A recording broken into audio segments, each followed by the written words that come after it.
Mahigit 2 milyong bahay pa rin sa buong bansa ang hindi pa rin nakakabitan ng kuryente. Ayon yan sa National Electrification Administration. Kaya naman ngayong may kontrobersya sa Malampaya Fund na dapat ay para sa mga proyektong pang-enerhiya, ang tanong, tuloy ay bakit hindi ilaan sa pagpapailaw sa mga liblib na lugar ang bahagi ng naturang pondo?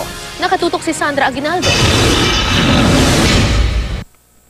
Sa isang purok sa paanan ng bundok ng Arayat sa Pampanga, nakilala ko ang pamilya Carvonco.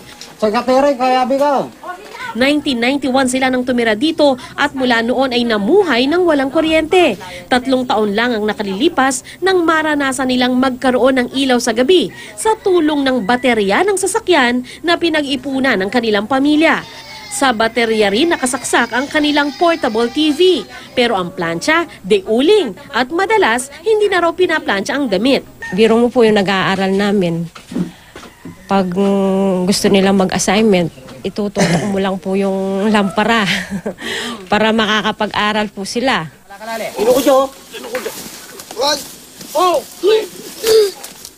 Sa hindi kalayuan, sinisimulan ng itayo ang mga poste ng Pampanga Electric Cooperative, proyektong bahagi ng Sitio Electrification Program ni Pangulong Aquino.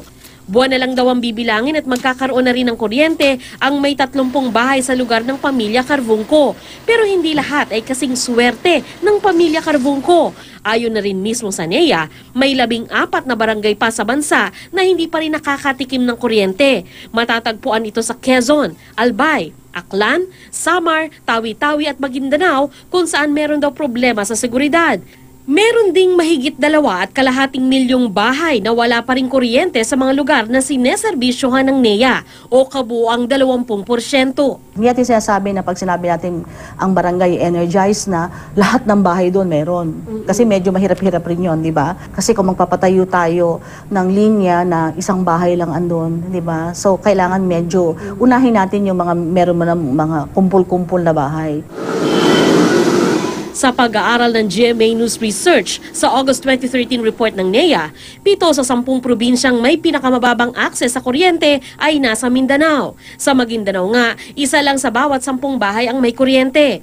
Kasama rin sa listahan ng Palawan na malapit lang sa mismong Malampaya Oil Rig.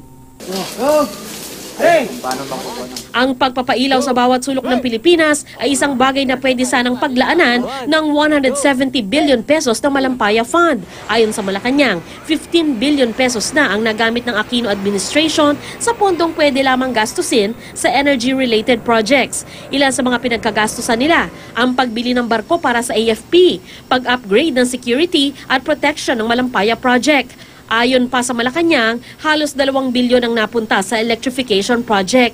Kaya tanong sa Administrasyong Aquino, hindi ba maaring gamitin ang pondo para sa electrification project lalo pat marami pa rin naman ang walang kuryente? Sagot ng gobyerno, kung tutuusin, malaking pondo na raw ang ibinuhos ng administrasyon sa electrification. Nabahagian din ang NEA ng pondo mula sa Disbursement Acceleration Program na nagkakahalaga ng halos 1.6 billion pesos.